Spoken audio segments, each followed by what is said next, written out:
Oh, welcome back, everybody, to the Dusty Bender Podcast. I am one of your hosts, Chance Watson. With you, as always, Taylor Wells, Aaron Larson, and returning guest host, Bobby Ryan. What's up, fellas? Good to be back. Absolutely. Bobby, on a scale of Arizona Coyotes ownership to Utah hockey ownership, how you feeling? I feel like I'm more on the side of the Utah guys today. I'm having a great day. It was a great day. There you go. Beautiful weather. No complaints here in Nashville. Love it. Yeah, I gotta get out to Nashville sometimes. It seems like a great place. It's not bad. I don't live anywhere near downtown, but nice. But I've spent some nights down there in the past.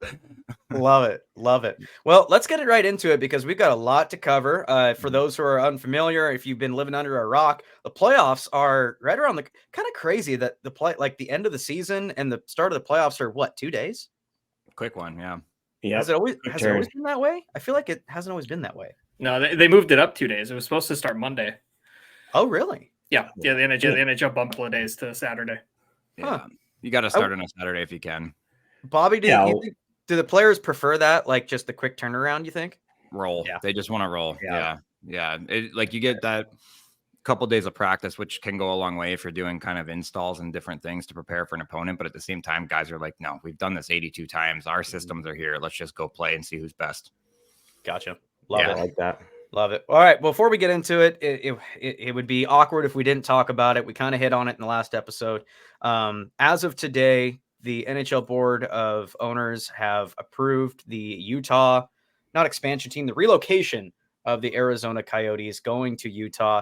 And actually, that's kind of bearing the lead there. It's not going to be the Salt Lake team. It's going to be the Utah whatevers. Mm-hmm. We'll start with Bobby. First off, Bobby, what do you think? Because you and I, last time you were on the show, we talked a little bit about relocation and that kind of thing. What do you think about Utah getting? Is it going to be a good hockey market? Dude, I think they're going to crush it. I really do. Shit. Okay. I spent I lived about 4 hours north of there for a very long time in Idaho, and that part of the country really kind of forgotten. They have the Jazz and whatnot, but they were hockey starved. I think they're already up to like 12,000 seats sold. It's nuts. I saw the building last summer when I was out that way. It's impressive. And there's so much money in Utah that I think people will support the team. So I loved playing against Arizona, going down there. The building was kind of lacking at all times, obviously. Actually, I shouldn't say the building was great. It just wasn't full. So I think it's going to be a better move for them. I know the players probably aren't real excited about it, but I think they're going to find that they like Salt Lake City when they get there. It's a great area. Nice. So, Taylor, I know that you, this show is about having hard opinions and sticking by them. So you're already against this Utah team. You'll be rooting against them because you're a diehard Yotes fan. But you got to admit, it already seems like this ownership is a little bit more conducive and friendly to their hockey team than the Morellos. I mean, there's a good chance that their owner will be at their first game, unlike Morello last night. So, yeah, I mean, I won't deny. I think to Bobby's point, right? It's going to be a good spot for them, right? Like the Jazz have had success. There really is like hockey is blooming there, right? Boise's not far. You got pretty close to Colorado. There's a lot of things that are going on for it. I think for me, it's just, it's so fresh. Right. So, I think in our group chat, we saw what should the Utah name be, right? Like what legalities did they put in or, patents did they put in?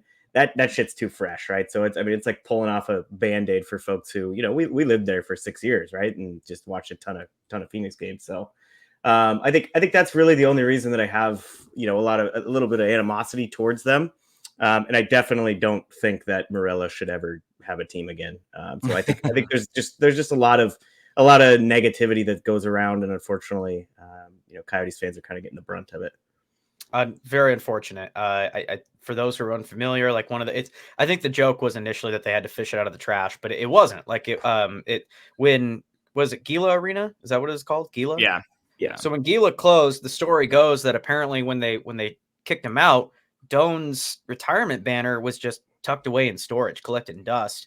and some kid found it and tucked it away for safekeeping. And on the last game, which they did win, good for the Yotes, they won 5-2 at their last game at Mullet as a franchise.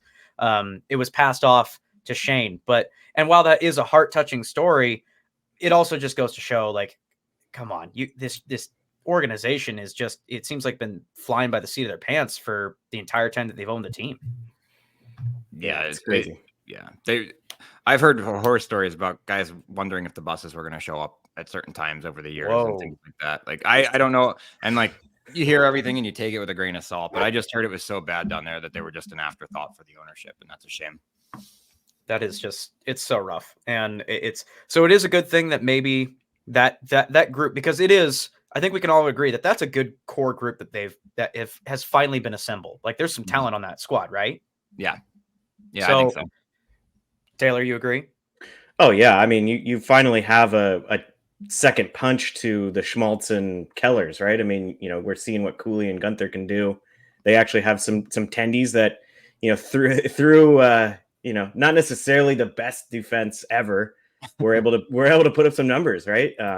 So yeah, they're getting a very good team in Utah, and I mean, it just helps Bobby's point to them having success. Right. If you start off on that foot, we saw what Vegas can do. Right. That's more that's the knife, though, right? For Yotes fan, like that's the extra, 100%. That's the extra twist, is that finally, like, the Yotes have gone through this, not since the Shane Doan days where they've been, at least competitive. They're finally getting there, and now they're going to be shipped out. Yeah, that's that's a kick in the that's definitely. So okay, last thing on the Yotes, like you said, obviously the Mormon jokes are out in force for what the team's going to be called, but in reality, Wyshynski, who we have mixed feelings on, tweeted out today that the trademark office is Utah Hockey Club, Utah HC, Utah Fury, Utah Venom, Utah Blizzard.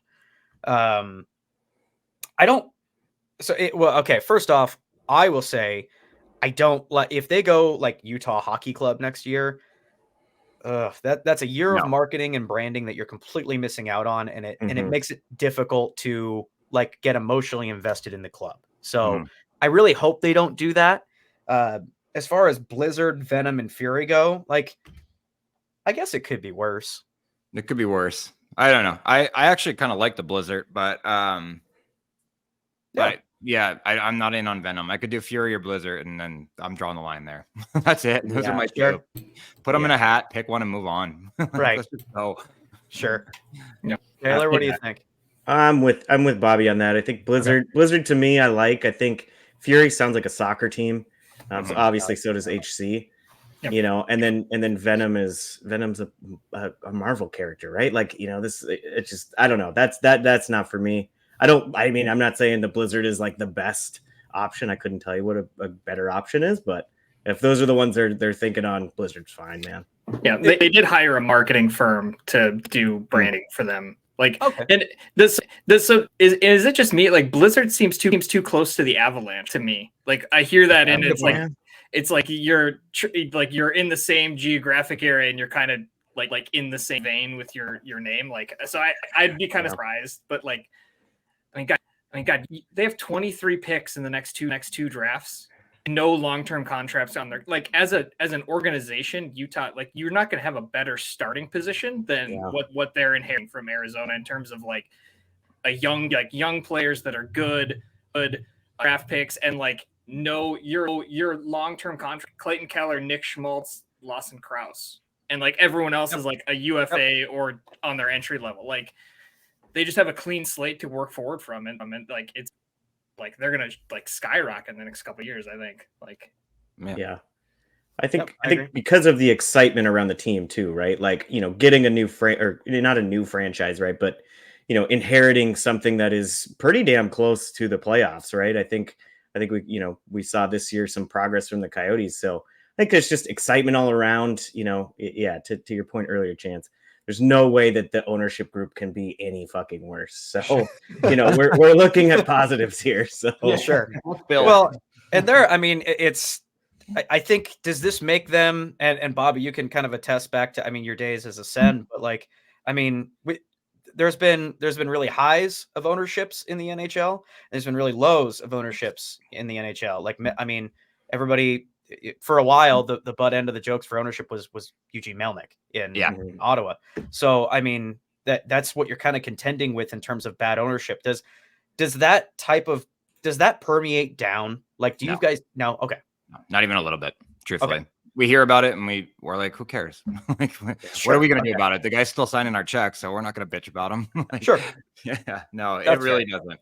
And it really wasn't a distraction. I think the way some people kind of took it as such with Melnyk and I guess the media around it, but we didn't pay much attention.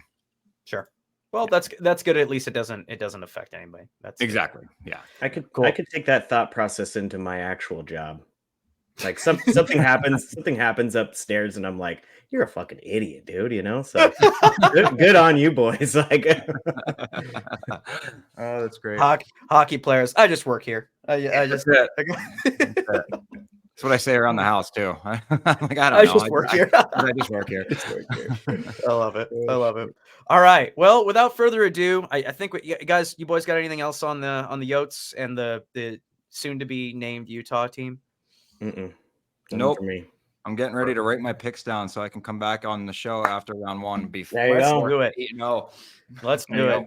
So let's start out in the East because those are the series that are definitely set as of we're recording at 7 p.m. Pacific Standard Time on Thursday. So we've got two games that are going on, the Golden Knights and the Kings that are playing right now that could change positionally. They shouldn't lose those games, but it's the end of the season, so anything's possible. But we'll start with the East because we know that those series are set. First off, I think in just a general sense, I want to say, like, I think I love these matchups. I just don't love that they're in the first round. And Bobby, you kind of had some thoughts on that before we had the mics go hot. Yeah, too many good teams are playing each other right out of the gate for me. I'm like, you have, and we're going to talk about the East, but Florida and Tampa are two teams that I hate seeing them in round one. I remember like one of the best playoff series I've ever seen was them 3 years ago. I think it was the year that Tampa went on to win. They went 7 in the first round, and it was absolutely incredible hockey. And it's a shame that they have to go head to head for me right out of the gate. But that's the alignment that we're in, and you got to get out of your division essentially. So I don't love that series, but actually I shouldn't say that. I love that series. I don't love that it's first round. It sucks that another one of them, only one of them is going to make it out of the first round. Exactly. Yeah. Two very talented teams got, and somebody's got to go home, and I hate that. Yeah. No, I think we'd have to. Someone did post something. Should have given them some credit, but I'm lazy. I guess the East technically is 1 through 8. The way that it's shaped up.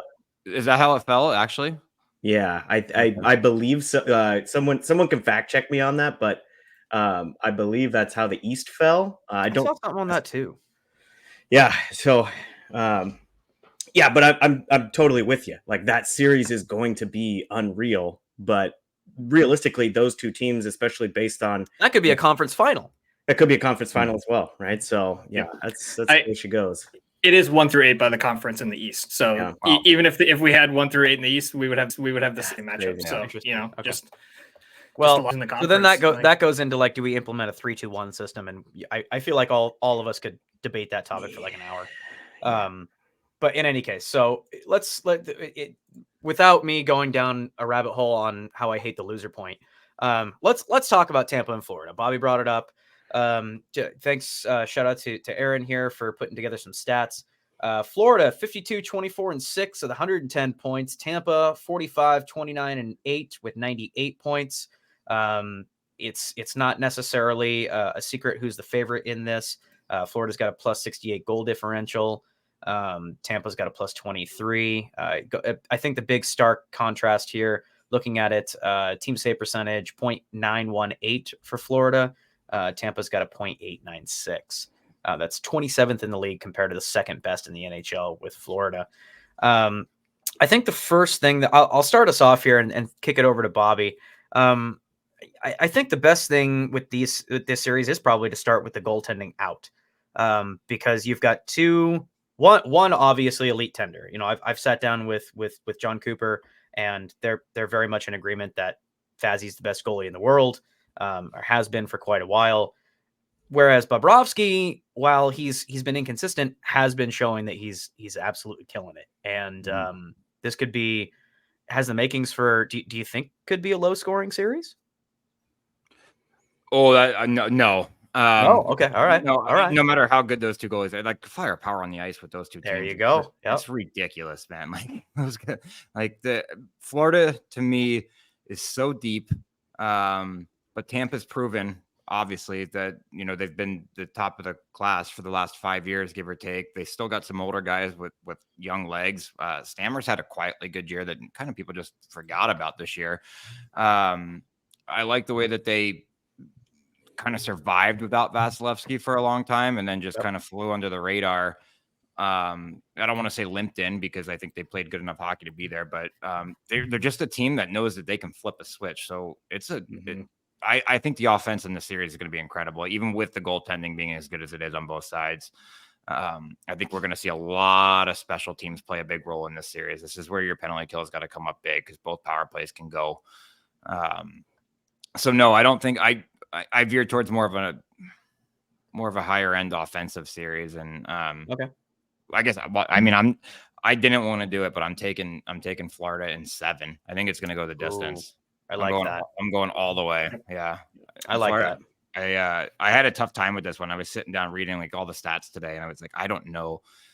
I could go either way with this, but I think Tampa's just played so many games over the last 4 years that it's tough to crank it up again every year. And Florida had a taste of it last year. So I think they're going back. I think they're going to have a run here. Nice. I like that. I think that, pointing out all the firepower is just because this is two teams, one's established.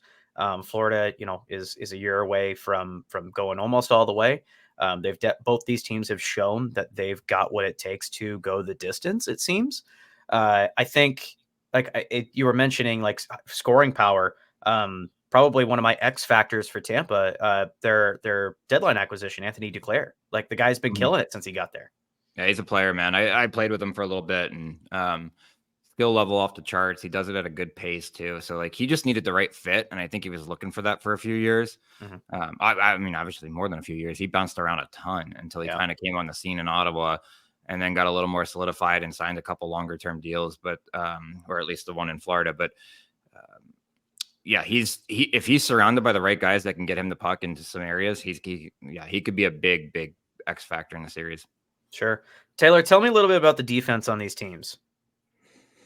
Yeah. I think I will agree. I think even with the elite goaltending, right? I think we'll see one of those series where like one game's probably going to be 4-3, 5-4 kind of game, and the next one could be a goalie battle, right? And it'll be interesting to kind of see what comes out of that series, just because the goalies are very good, and if one game is say 6-5, the next game very well could be 1-0, 2-1, right? So sure, just locking it down. But yeah, I think from a defensive perspective, I know Sergachev was skating. I don't know if he's actually back for Tampa, but that's an interesting game changer. Yeah, definitely would help. Yeah, I think just from a depth perspective, I think from big name value and things like that, I think Florida does have the edge a little bit. I love Hedman, but I like the Montour. I like the Forslings. I like, Ekman Larsson's back there, who, decided that Florida was where he wanted to be in retirement home status. Right. So I think, Florida does kind of have a little bit of that edge, even with as much as how much I love Hedman and some of those guys. Darren Radish is an absolute just, welcome to the league. Like, who the fuck is that before this year kind of thing, right? Right. I'm playing really good for Tampa. So I do think Florida has the edge there. I'll also agree with Bobby. I think Florida has the depth up front, but God, you cannot look past Stammer's done it, right? Like Stammer has it. He's a great leader from all accounts. You got Kucherov, who decided to put up the second 100 assist season, right? Like there's so many points a stud. It points a stud. Brandon Hagel, when he gets going, he can put the puck in the back of the net. And Duclair, like you guys were saying, is literally like a super under the radar pickup. I mean, points wise and fit wise, like I'd put him right under Gensel for instantly fitting in with a team after the trade deadline. So God, I'm excited. I'm excited to talk about that in a second. God damn. Talk about a perfect fit. Seems like anyway. Yeah, for my pick, I don't want to fanboy you here, Bobby, but I also got Florida in 7. I think it's going to go to 7. I think they're way too perfectly matched up. But I like Florida just that little bit more. I think, you said it right on the head, right? It's just Tampa's played a shitload of games, and it's essentially that same group, right? Having to battle past the goaltending situation that they just were dealt at the beginning of the year. I think, we see that a lot take a toll on a team. I know they finished really hot for the most part. I think they did lose their last 2. They went 8-1-1 there for a little bit. So I think, we'll see, but it's going to be a hell of a series. Sure. No, it's going to be and the Battle of Florida is always going to be a classic. Yeah. The times that they've gone to get head to head in the past have always been great. These two teams are like two trains passing in the night, right? Like Tampa's still up there. Obviously, they're competitive. They've got the pedigree. They've got them, but it's no secret that they're waning. Like they're slowly on the descent down. They're not free falling or anything like that. But they're on the tail end. They got another year or two left before decisions have to be made. Even with Stamkos coming up here soon, whereas Florida is building up. But at the moment, they're close enough to where this is going to be a good series. I think I hope Coop is too busy to watch this episode because he'd be mad. Coop, friend of the show, but I'm gonna have to take Florida in 6. I like it. Yeah, all 3 of us, everybody, right across the board. Yeah, he's not even mad at me. Tampa in 7, baby. Let's go. Right. Oh, okay, there it is. So I like Bobby was saying, like Tampa can flip a switch, and that their goaltending numbers for the season aren't good, but Vasilevsky was hurt, and like it was to start the season. So okay, I think Vasilevsky's going to come back. I think he's going to be extra pumped. Braden Point turns into Wayne Gretzky in the playoffs. He just finds another Point is year. Pretty sick, man. He's really good. I think Tampa finds a way. The only thing I feel confident in series is that it's going deep. This is gonna be 6 and 7. It's gonna be a war, and it's gonna be sick. But give me Tampa in 7. Does Stammer, if Tampa loses in the first round, does Stammer get re-signed? No.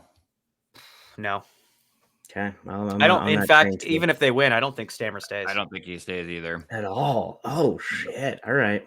Nope. Yeah. He's 35. It's not through they want to, but I think maybe I'm just kind of galaxy braining this here a bit, but it seems like Vegas has kind of set the tone for adjusting on the fly, adding and subtracting players here and there. I think the days, Crosby's going to retire a Penguin if he wants to, kind of thing. Yeah. The days of that, we owe you, we're going to keep you around forever. I think they might be gone. Loyalty. Yeah. Loyalty's gone. Keeping a franchise player if they're on the tail end. I mean, look at Kaner. Kaner's he signed with the Wings for a year. Not to bring it back to the Wings by any means, but I don't think that he signs with the Red Wings again. That's just my read on it. But in any case, I think Stammer, I think he's just not, they want to start the rebuild or they want another kick at the can, and they know that they can't do it with the money that they would have with his contract. Yeah, exactly. Yep. I agree. Yeah. So that's how I see that. All right, let's move on to arguably the most hilarious matchup that's in the playoffs so far. Boston and Toronto. It feels like this is a tale as old as time.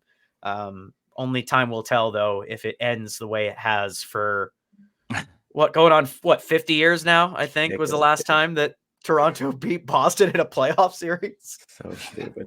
And it's been 3 years since Toronto's beat Boston at all. It's nuts. So Bobby, I'll fire this off to you first. Is this just like a repeat, or are we? Because I've heard the word Toronto's fake good a lot. I've heard this quite a bit. Yeah, I wouldn't go as far as to say that. I think they're an unbelievable regular season team. I don't know if they're built for the playoffs, but they have. I mean, and I don't even like to say they're a good hockey club. They're not a great goaltending club or a defending club, but they score. obviously when you have a guy putting up 70, the Yeah, players that's pretty around them are helping too. So That's pretty good. yeah, I just man, everybody slept on Boston at the beginning of this year. Everybody was like, they're gonna regress, and I vehemently on our show said, not a chance. You don't regress when you have those two back there in net with the solid depth of defense that you have in front of you, and a couple world-class offensive players. With some other guys that have kind of stepped up out, when Bergeron leaves and different guys have to fill different roles. Like, I loved Boston. I am a huge Boston Bruins fan. I don't know that they're cut out to go deep anymore, but to me, they're certainly winning the series, and I have them in 6.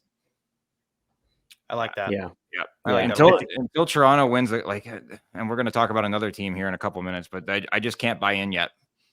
Yeah. Until they it's for the West version of that was the Sharks for me. Like, until the Sharks do it, I'm just not a believer. And obviously they're in a rebuild now. Like, but they had some golden years where everybody's like, this is the year.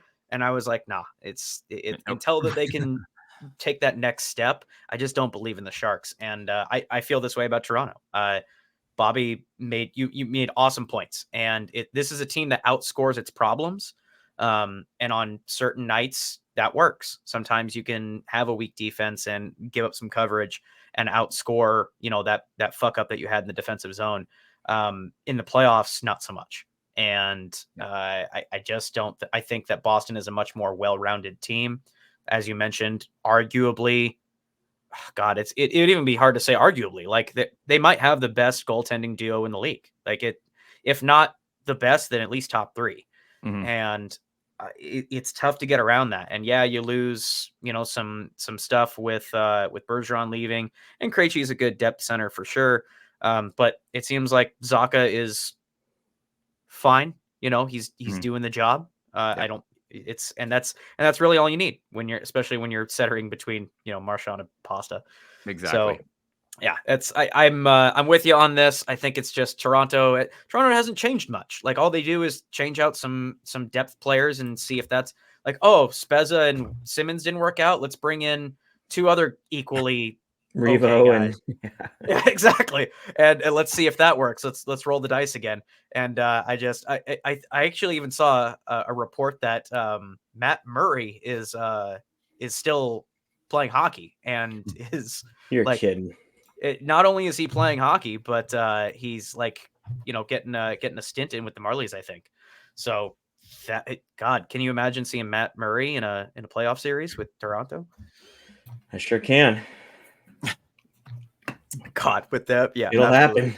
Yeah. Okay, so Taylor, I'll kick it over to you, but I'm gonna take Boston in. Boy, I'm gonna be real bullish on this one. I'm gonna take Boston 5. I like that. That. Ballsy. Dang, dude. Yeah. I won't be as ballsy. I'm gonna go Boston in 6. Okay. I think Toronto's forward group they're gonna, they feel that pressure from the fan base, I think, right? So I think that they're gonna be able to eke out a few wins. To both your guys' points, they're just not built for the playoffs, right? Like if you have the goaltending that they currently have, you got to have some defense to help them out and just, you got to be the you got to be able to bail them out, and their defense just isn't that, and vice versa, right? If your goaltending is good, you gotta hope you have some decent D. So it's just, it's just not good all around in that regard. How dare you disparage the great name elite defenseman of TJ Brody? TJ Brody, TJ Brody doesn't play terrible hockey, but it's just, their second D pairing is essentially a third D pairing on most teams, right? Like, to me, that's not a recipe for success when you have, no disrespect to Woll and Samsonov. They're even if, they're young, right? I mean, like, even if they weren't, neither of them were really supposed to be that just bona fide number 1, I don't think, even when they were drafted, right? So I think they definitely have those issues. Who could have seen that Matt Murray wasn't going to work out? Who could have predicted such a thing? Nobody. Are there any other Sioux Greyhounds available? Real question. Yeah, absolutely. Yeah. He had to take a. I see. He wasn't actually hurt. He had to go manage his chain of Hot Topic stores. I think is that he had to go do that. All right. Okay, Aaron, who do you got in this series? I got Boston in 6. I think Toronto. I've seen them come out flat too many times in the playoffs for me to trust them. And Bobby, I don't know, like maybe you can speak to this a little bit. When I look at that, like to me that seems like a coaching thing. Like, and I've seen like Toronto just forget to get to they don't halfway through the second period in the playoffs, and like they're just ready to go at game time. And I don't know if that's like a chemistry thing or a coaching thing. Like, is that like what do you see when like you watch them and just flat footed flip a switch? Yeah. It's like they have blackout periods, I guess is the best way to put it. It's not, I don't know if it's a coaching, it's a mental hurdle that they haven't gotten over, I guess is the best way to put it. And like when I was in Ottawa, we historically had second periods that were just awful. And we were like, what do we do after the first now? So we changed it. What do we do after the first? Because it didn't work this way. And you just keep changing things until something sticks. And they haven't found the recipe yet. I mean, you think at this point with so much failure, right? I mean, like, does it with this group, does it ever click? I mean, like, we're going on how many years, man? Like, at some point, when is it finally enough? They're all going to be 30 soon. Like so. when do you finally say like the core of Matthews, Marner, Tavares, Nylander, and could you throw Riley in there? Yeah, you throw Riley. They paid him. They paid him to be a part of it. Like, so you throw it like it's. I'm not saying that you blow it up. Like it's not. You obviously have something there in Matthews.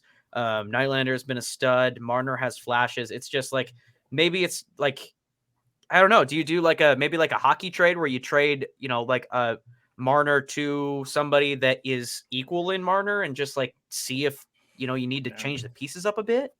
You can. I mean, you can't. $10 million plus contracts are almost immovable. Yeah. You're just never going to move them. So I don't know. And they all I have to talk about these guys so much in my old podcast, and I was like, because we obviously covered the team they played the most. And if I was going in there, I'd blow it up tomorrow. And I don't know what my first move would be, but I would be. Okay. If they had a bad year, if they have a bad playoff showing again, something has to change. I'm with you. Yeah. Makes sense. All right, let's move on. Probably the most. What do you guys want to do? New York or the Carolina series? I think Carolina's quick. Let's do a quick one real fast. Yeah. Oh, yeah. No, nobody has any hot takes in the Carolina series. Yeah, not really. Okay. Yeah, I'm gonna take Carolina in 5 in this one. The Islanders. Bobby? Do you think Wah had anything to do with the Islanders pushing themselves in, or was it kind of just the Islanders got hot at the right time kind of thing? I think a little bit of both. I think I saw some changes in the team over time with him. But that's a playoff team. Like these guys were 2 Game 7s removed from Stanley Cup Finals to Tampa a few times. Like they've got a lot of guys that have been there and then been through it. They're a team that's built. So I'm like, I don't have anything to say. I don't think they're going to upset them. I think they're going to win 2 games because they are a playoff built team. But and I'm not all in on the Canes. I don't like the Canes. Ooh, okay. I'm not a fan at all. I've been bitten by them 4 years in a row, and like I understand that they win a series or 2 every year, but it's like how many times am I going to do this? So I'm going to say they're Canes in 6, and then I don't even want to comment on the series anymore. Let's move on. Fair. And there's not much to talk about it. Like I mean, you got to you got to expect Sorokin's going to steal a game. Mm-hmm. Because he's arguably one of the best goalies in the world.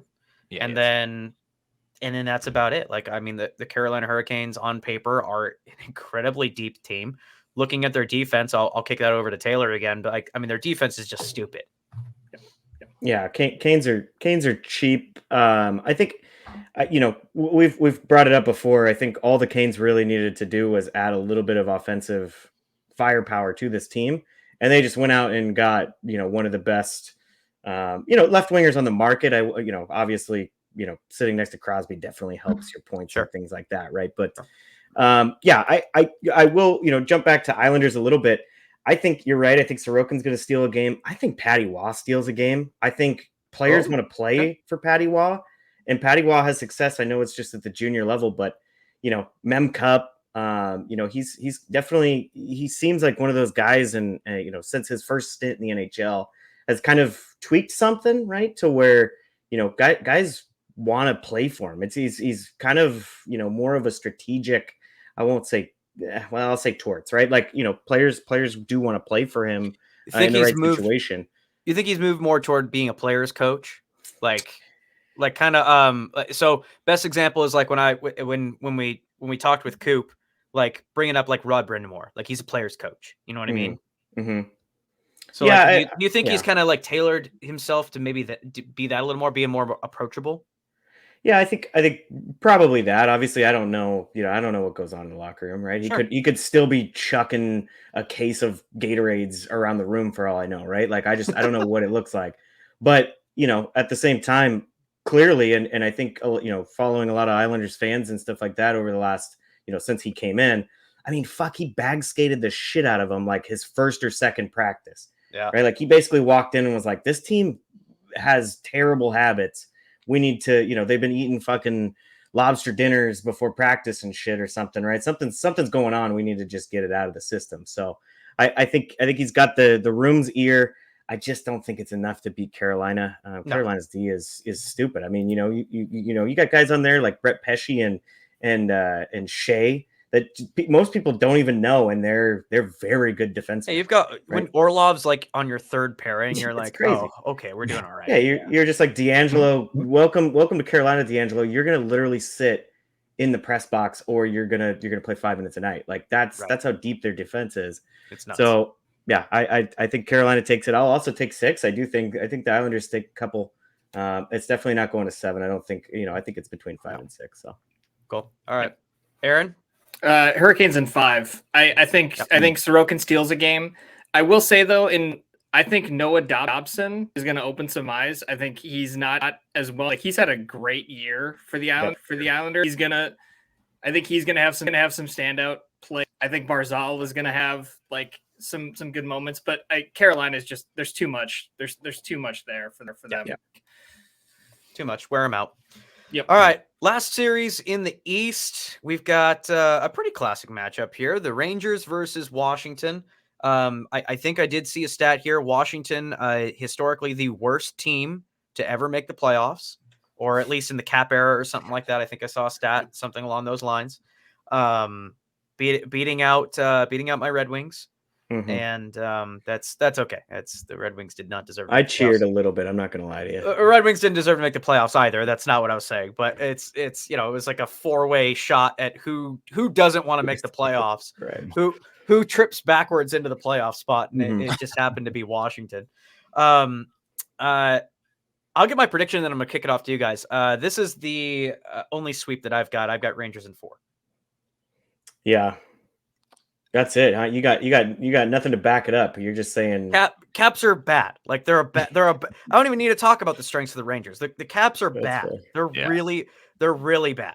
And I don't think there's a series that I could be less interested in either. Like I have them in 5, and I don't think I have the Rangers in 5, and I don't know if I'll turn the series on. And it's not I think the Rangers have something there, but I don't know. They don't move the needle for me watching them play all the time. I check in on Mika because I loved playing with him. He was awesome line mate. But no, I'm just like when I started to research that series, I was like, what am I doing? Just write down 5. So I did.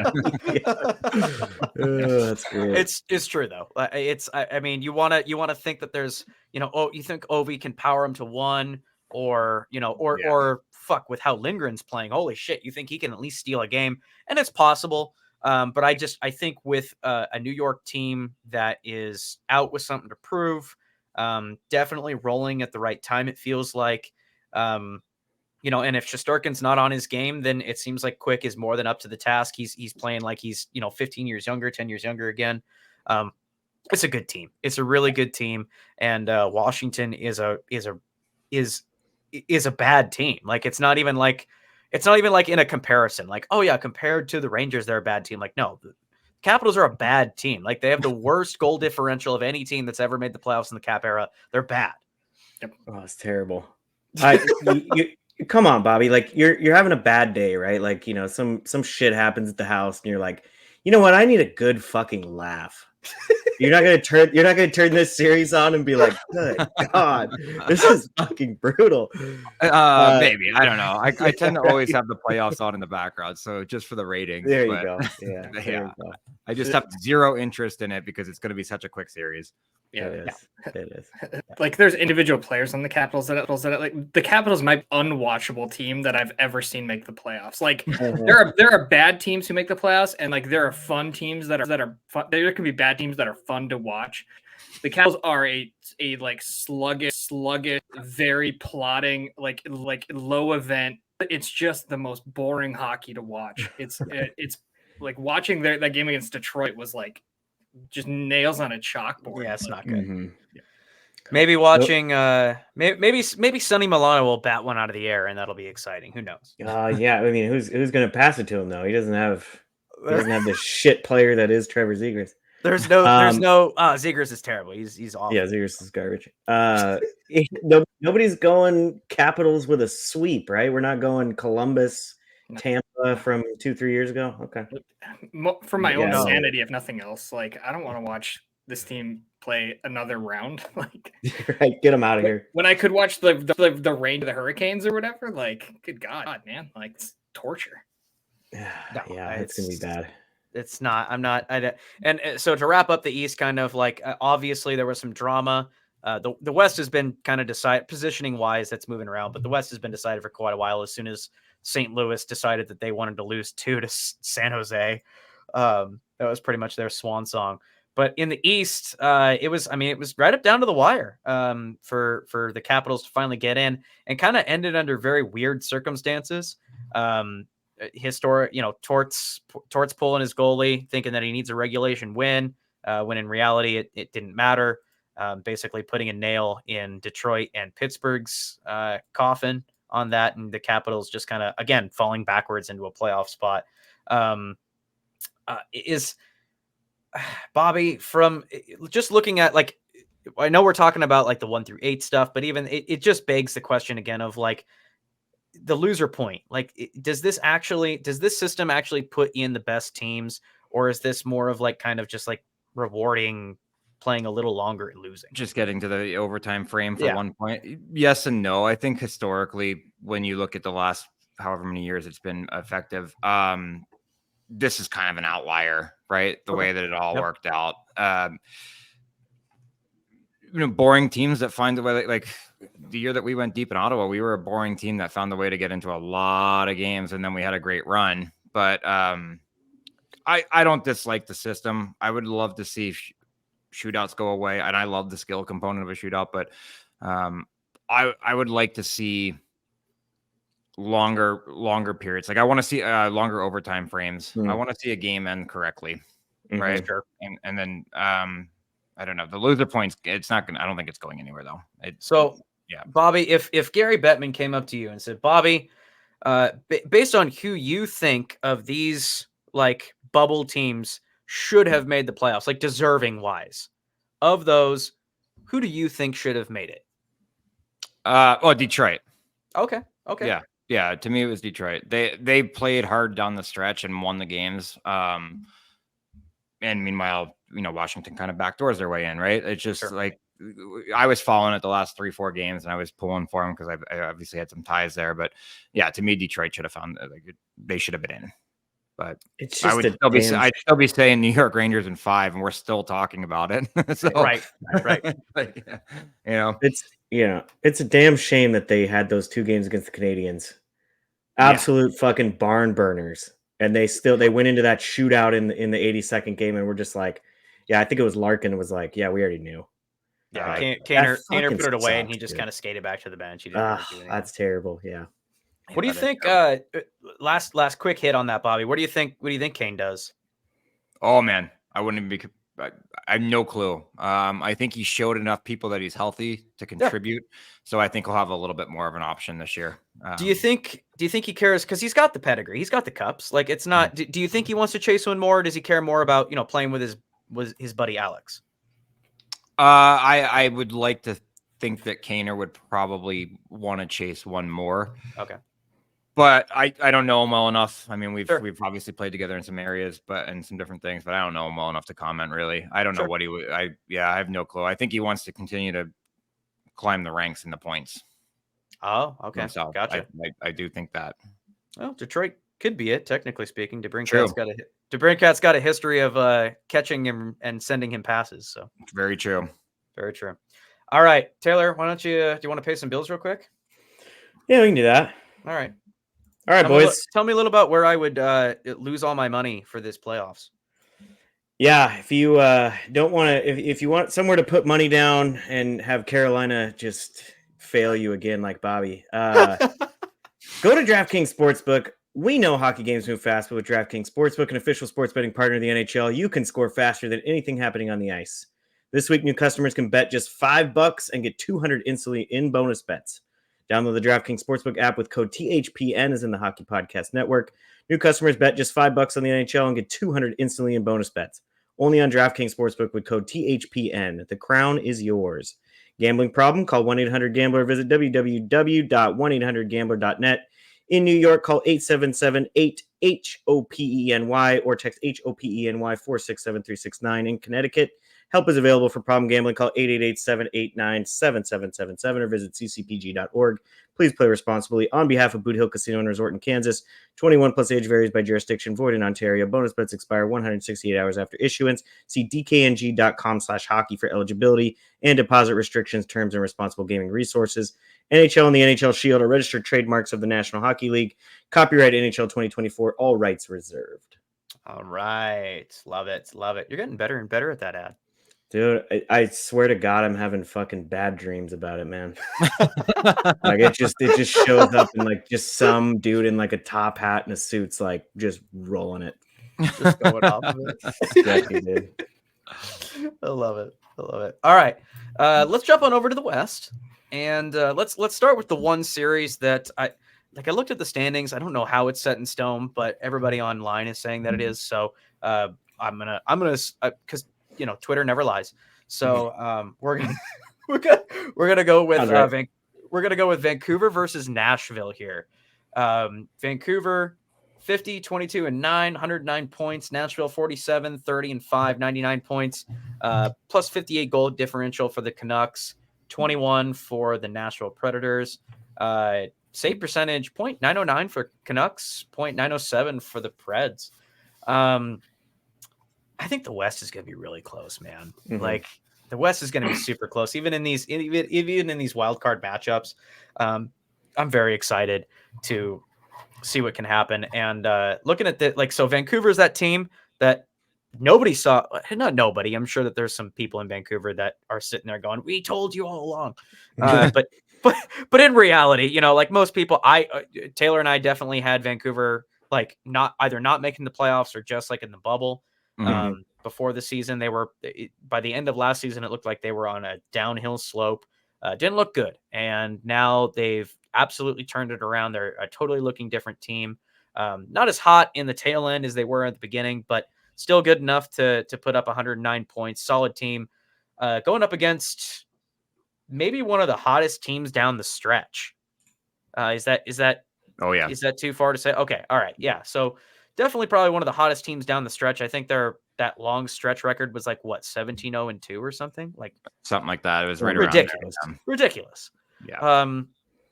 So Bobby, I'll kick it over to you first. What's your initial impressions of this? I actually really like the series. Obviously, I'm in Nashville, so I see the coverage here. You gonna check out the games? No, 0% chance. 0% chance. No, 0. Right, okay. But I didn't have Van in, but I loved their team when I was looking at the roster at the beginning of the year, and we were kind of going over it. I was like, Hronek's gonna go nuts there. After they traded him from Detroit, I did not understand that one. I loved playing with him. I thought he was awesome to play with. Nice. I love their forward group. It's great to say about the run that Nashville was on. Kind of limping in with. I mean, you have to go 16-0-2 to limp in because the West is so good. But I think that they've been playing playoff hockey so long, they're just going to be deflated. It's going to be hard to keep it up. So I took Van in the series, and I really didn't want to, but They've just been slept on all year. I like Demko. I think they put up great. They put up too many points. They just put up way too many points for me. But I love the Quinn Hughes, Roman Josi matchup. Two of the best skaters in the league. I think it's going to be fun to watch. I will follow that series a ton. Like I like both teams a lot. So I do have Van in 6 though. Okay. Yeah, I did take Van in 6. Taylor, how you feeling about this goaltender matchup? I love it, dude. I mean, this is what you want, right? I mean, this is a goaltender matchup that sometimes we'll see it in the first round, but realistically, it's more as we get deeper into the playoffs, we start to see some of those teams that just have those fucking goalies that are lights out, right? So the only reason that Hronek, I was in the same boat, right? Like, why are they giving up a first round pick for this guy and then just absolutely crushed it in Vancouver so far this year? Loved what he was chirping over at Calgary the other day, right? Like just a beauty, right? Like you guys are on vacation in 2 days, like fucking chill. So I definitely, I think Vancouver's going to win this. And I really like that pick of 6 games by Bobby. For some reason, I don't know what it was on my algorithm for X or whatever, but saw a lot of Vancouver fans basically saying like Vancouver has a first round bye, right? Ooh. They're gonna whoop Nashville. They got a first round bye. So I do not want them to fucking win it. I'm gonna take Nashville in 7. Okay. Like just that. Because of that, I put a little fire in the belly. Josi is a stud. I mean, Quinn Hughes is. I mean, that Norris battle is going to be awesome. The goalie battle is going to be awesome. I think Burnett is a very good coach. I know we've talked a lot about Tocchet as well, but I think Burnett is he's someone I wanted for the Ducks this year. They ultimately went with Cronin, but I think Burnett is a very good coach. So. It's going to be really interesting. I mean, Vancouver obviously has the benefit up front of having Petey and Miller and, Lindholm. All it's going to take is Lindholm to figure his shit out. And they all of a sudden they have another guy not named Brock Besser that's up front that's just crushing it. Right. So, I think it's going to be Vancouver, but I think, I want to throw a little bit of that shade. So I'm going to go Nashville in 7. I like it. I like that a lot. One of the players that hasn't been brought up yet, might I introduce Ryan O'Reilly? Okay. You heard of this guy? You heard of this guy, Ryan O'Reilly? He sounds not bad. He's just killing it, and he feels like this is like a glue guy. Like whatever team he's on, it seems like everybody just absolutely loves him, and he becomes the immediate like leader of that team and can just pull everybody up by their bootstraps. I don't know, man. I know that it's kind of mixed, right? Like I know that because the question's always asked to NHLers, and Bobby, you can even chime in on this, but like, does like end of season momentum carry into the playoffs? And some say yes, some say no. It just kind of depends on who you talk to. I just think that it seems like everybody in Nashville is playing for one another. And I know that this kind of sounds like they're going to win with the power of friendship. And I don't think that that's the case, but like some horse shit like that. But I mean, I hope it is. It's right. Exactly. But like, Saros is an absolute beast. This is a good squad that I think is finally playing in sync, but you could also say the same thing about Vancouver. You're absolutely right. On paper, I definitely think that Vancouver is the favorite here, but every year we see a upset, at least one. And if I've got to pick because I might go on. I haven't decided my Vegas pick yet, but if I feel like if I pick Vegas, that doesn't count as an upset. It can't be an upset if they're defending Stanley Cup champs. So like, I just don't like, I know that they're the wild card, but I still don't think of Vegas as like an underdog. So, right. Yeah, I'm going to go with, I think shit, man. I think I'm gonna have to go with Nashville in 7 too. I like it. Yep. I battled on this one. So I have no problem with those picks. I couldn't even debate. I could pick either team and be very happy with it. Yep. Cool. Aaron? I got Nashville in 6 because Vancouver made those stupid playoff clinch shirts. If for no other reason, that's it. That's just bad karma. Yep. That's their version of that's the Nashville version of raising a banner for like a division win or something. Yeah. And like realistically, I think Vancouver they were just on such a start the year that banked so many points, and I I just don't. And watching, I don't think they're not on the same heater they were at the start. They're still the talent, obviously, but this also isn't a team that's shown it in the playoffs. So like, who knows what that group is going to look like now? Now they're in, and now they're expected to win because seed, right? Like, sure. I know that I buy it with this group until I've seen some proof of concept in the playoffs. So yeah, that's fair. Very fair. Fair enough. Yeah, Fair enough. I think we talked about it on the last one too. Tockett himself has only been in one playoff, right? He's only had one season of playoffs as a head coach. So, yep. Yeah, I'm with you on that, Bobby. I think it's going to be a fucking battle. That's one I'm definitely going to tune into, which I know I can actually get Vancouver games here in Seattle because I just did today. So, it's a good sign. Perfect. We live in the blackout hub of NHL hockey. Ridiculous. It's just terrible. It's so bad. Is Seattle on? No, I can't watch them. What about Vegas? No, that's also blacked out. What about Colorado? No, they're also in your market. Fuck. All right. Utah's gonna be the only team I can fucking watch. No, I'm gonna. They'll black them out. Oh no, you'll be. No, they're gonna be like, oh, Wellesley's watching. He definitely doesn't want to watch Utah. So let's, he can watch this one. I can't. I am excited to go to. I just want to go to one Utah game just to get the vibes and probably wear a Kraken jersey and root for. Probably time it up to when the Kraken go down. You want to sit in that classic seat that's going around from the LA Kings fan that you can't even see the. Oh yeah, Bobby, have you seen that? Yeah, it's There's a guy on Twitter that goes around to like college and NFL stadiums and finds the worst seat and takes pictures. I can't remember I think that's his only account is like finding these seats. But if I find it, I'll send it to you. That's fantastic. That. Yeah, definitely excited. No, are any of these other series actually like? Where did we land on? So who is playing if the games that tonight are going on and the way we think they are, so we're assuming that Vegas beats Anaheim tonight. Which, looking at the scores right now, Vegas and Anaheim are zeros, and LA and Chicago are zeros. Of course they are.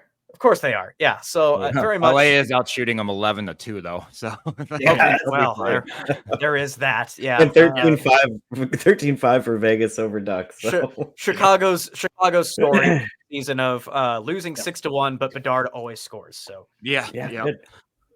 That's about it. So assuming that the better teams win tonight, the Ducks and the Hawks lose. Let's actually the other series that is basically set in stone, Winnipeg and Colorado. And this is Bobby, I'll kick it over to you on this because this is another perfect explanation. You can go first. This is another perfect explanation of like two teams that definitely should probably not be meeting in the first round, right? Yeah, like how pissed are you if you're either team and you just grind all year to be so fucking good? And you're like, well, I would love to play Nashville or whoever else is going to limp in, or but no, you get rewarded with Colorado or Winnipeg. Like, that series is going to be incredible. Winnipeg to me, and they haven't had a ton of success recently in the playoffs, but that culture has changed there. You can tell Bonus has done a good job in there. They're built, man. They're big. They're strong. They're fast. They're physical. Their goaltenders, in my opinion, 1 or 2 in the world. He's got some good, like, man, that series just intrigues me so much. And here's where I made my pick. I don't even know if I don't think you're allowed to call it an upset when both teams are so good, but I'm taking Winnipeg. Nope. I'm taking them in 6, and it's only because I don't trust Georgiev in comparison to Hellebuyck. I think the rest of the series kind of balances itself out for me. Like, I love guys like Dylan DeMello, who I played with, obviously, that just do their job, move the puck up north. Like, to have guys like that, where McKinnon's going to play so good, he's going to get his cookies. But for guys like Mello and them to kind of keep him at bay, let him get his 1, but don't let him get his 4, right? Like, right. Live with that and take time and space away. They're going to be good, man. So I'm going Winnipeg. And I'm going to go Winnipeg in 7. It's going to come down to the wire on that one. And I think it's going to be I think this is going to be the best series. Yeah. Oh yeah. Yeah. I like that pick a lot. Yeah, I like what you said. I mean, we've been kind of, you're preaching to the choir here. I think Georgiev is definitely the mark, right? You know, that's you can't. I mean, it's going to be tough, right? I would agree. I think Hellebuyck is. I mean, I don't think there's a lot of people who would put him outside of the top 3. right? Like, even if you are an Islanders or a Dallas fan, right? Like, I think you have to have him in the top 3. Yeah. I think he's the best goalie in the league right now. Yeah, he's and here's the thing: watching this Vancouver Winnipeg game tonight, where they're starting Brossoit. If for some reason, and I don't want to even put this out into the world, but if for some reason Hellebuck can't play, Brossoit has played very well, right? So I mean, this team is just very deep and won their last 8. They're 8-2, I believe, in their last 10. There's a benefit of going in hot. I love what you said about DeMello. I think you need, Morrissey has surprised a lot of people. I don't know if a ton of people would have said this is going to be one of the better offensive defensemen, in the league back when they brought him in. But I think the defense is kind of underrated on that team. And then they got guys, they got like Niederreiter playing on the third line, right? Like, they brought in Toffoli, who hasn't completely gelled, but the playoffs is a different beast, right? So it's just all it takes is him getting a goal in the first game, and he is on an absolute fucking heater, and is a completely different player than we've seen, since he came over. So I really like that pick. I think I'm kind of with you. I think 7 games. I really love Colorado's D. I know they lost Bowen Byram, bringing in I can't remember his name right now, but bringing in that trade that essentially Casey Middlestat. Casey Middlestat, but they brought in who's the other D? Who's the D they brought in from the Sean Walker? Walker. Yeah, there you go. So bringing in Walker, right, adds kind of more of a defensive level to that D, which I mean they didn't need much help, right? So bringing in a guy like Walker definitely improved that defense from a defensive perspective, and a guy like Druin's been having a really nice season for the Avalanche. So I think it's going to be a really good series, but I put a lot of emphasis on goaltending, and I know I think that's probably not a bad thing to do. So obviously Hellebuck has the huge advantage there, and he can if he gets hot first game, second game, third game, who fucking knows? So I like that. I'm going to also go Winnipeg in 7. And another reason is Colorado lost in the first round last year. I know they're a little injured. I know they have a slightly different team this year, but that sticks around with you a little bit. I mean, you can't lose to the Kraken in the first round. I was going to say, Taylor, can you tell me who they lost to? Huh?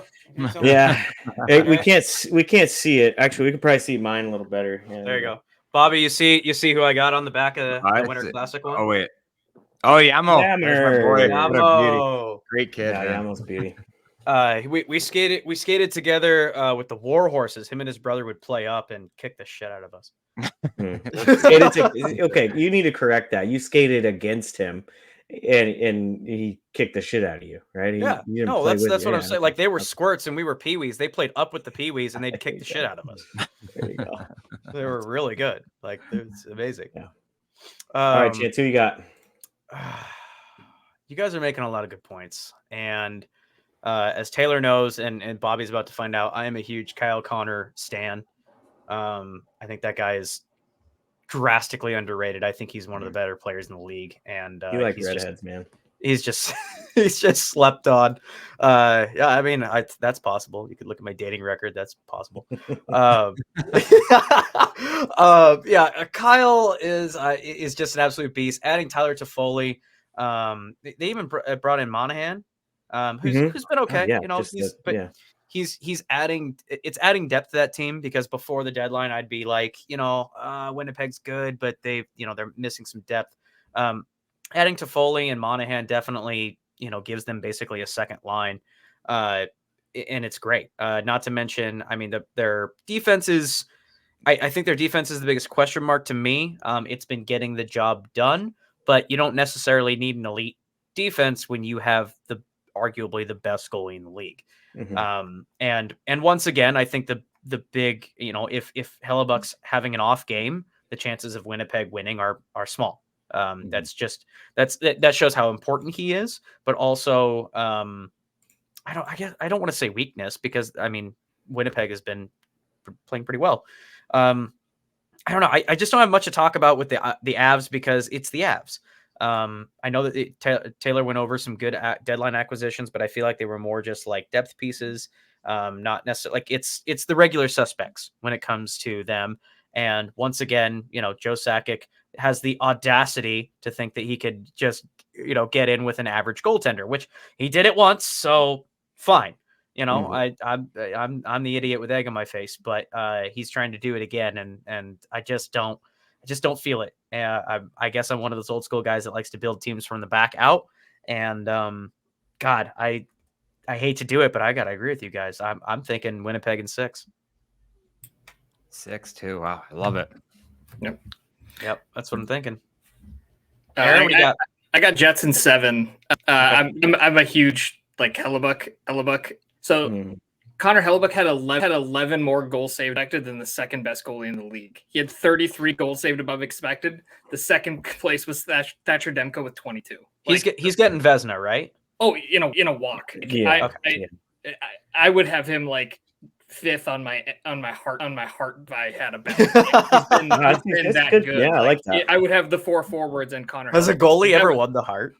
Carey Price did. It has happened, but it's very, very rare. Like, did Dominic Hasek win it once upon a time too? Maybe I can't remember. That sounds like something Hasek would do. It sounds like something he'd do. Yeah, I know the last one to do it was Carey Price. He had a Hart and a Vezina, but generally I think he's been unbelievable. He's shown it in the playoffs. That forward group has a lot of depth. They play fast. There's a lot they can score up and down the lineup. I think their depth is just too much for Colorado. I think and Adam Lowry is a very underrated defensive center. That's your point. I think they're going to line match him against McKinnon and to Bob's point, like they're going to hold McKinnon to singles and doubles instead of home runs. So, I think that's going to be enough to get it done. It's a good point. Really good point. Hey, cool. Before we move on, boys, Ducks are up 1 rip. Guess who else is up 1 rip? The fucking Blackhawks.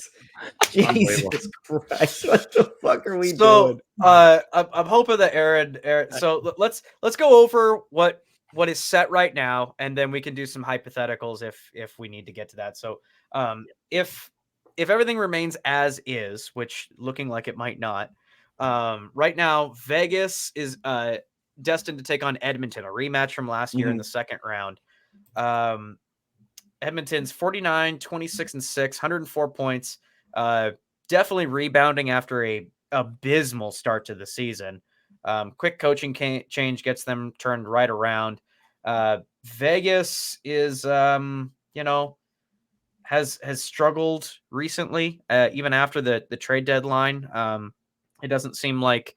Seems like what's his face they got from San Jose is still kind of getting his Hurdle, was it? Hurdle. Yeah, he's missed a lot of hockey, right? Yeah, so he's still getting his feet under him.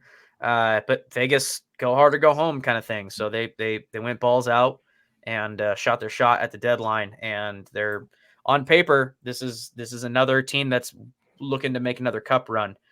If this is the matchup that we've got, I absolutely fucking love it. This is going to be another battle.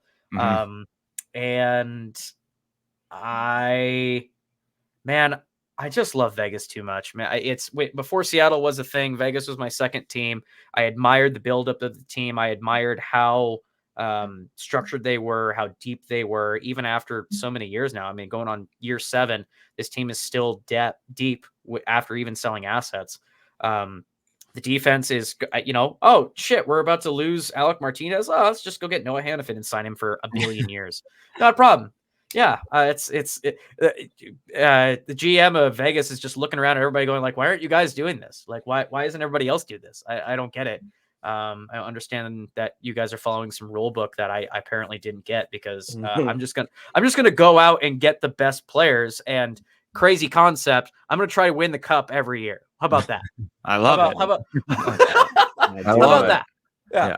And then if if we get over the cap, we'll just tell somebody they're hurt really bad and we'll bring them back for game 1. Thank you. It's okay. I don't doubt for a second that Stone's I don't doubt that. It's just it's the very convenience of like as soon as he went down, every single person's like, he's playing game 1. We all know he's gonna play game 1. Like everybody knew. And so it's not that like because there's those really crazy conspiracists that are like, oh yeah, he's fine. Like he's not even hurt. Like this is the 3rd year in a row. His spleen's fine. It's like, no, I don't think he can do that. I think he's definitely injured, but it's not like he's going to be coming back in, 5 games or something like that and playing out the rest of the season. Like, or he's going to miss time in the play. He'll be ready for game 1. Yeah. He's got a bad back. It's been, he's had it for 3 years in a row conveniently, but he's gone through numerous surgeries and specialists and things like that from what I understand. So all that being said, who did you take then? Who are you taking in that series? I like Vegas. I like Vegas because, and it's not necessarily, I know I said a lot of strengths of Vegas, but it's because Edmonton it still has the core weakness that at the end of the day, I almost compare them, and I know that this pisses Toronto fans off, but I compare them to Toronto. Like at the end of the day, the core makeup is they live and die by McDavid, who is the best player in the world. I don't think many people disagree with that. And then Leon Draisaitl. And if those guys don't produce, this team loses. Mm-hmm. It's like the stats are very clear, black and white, that if these 2 guys do not play well, this team doesn't win. And in the regular season, yeah, you can drop some coverage. The matchups sometimes don't work out. In the playoffs, Bobby, you can, tell me if I'm wrong. Like sometimes the entire job of one guy is just to shut down one guy. And and in the playoffs, that's all it is. Like, I don't care where the puck is going. I don't care what the situation is. You make sure that this guy does not touch the puck, or you stop him from doing whatever he wants to do. And historically speaking, if you can shut down these guys, which I understand on the surface sounds crazy. Like, how the hell do you shut down Connor McDavid? But it has been done. And if you can continue to do it, you stop the Edmonton Oilers. And I just feel like Vegas is deep enough and has the experience enough to do it again. So I'm going to take Vegas in 6. Yeah. I'm going to have to cut loose here, but I got Vegas. I had Edmonton too. And you talked me out of it while you were talking. Don't listen to him, Bobby. And it was when you said the same thing.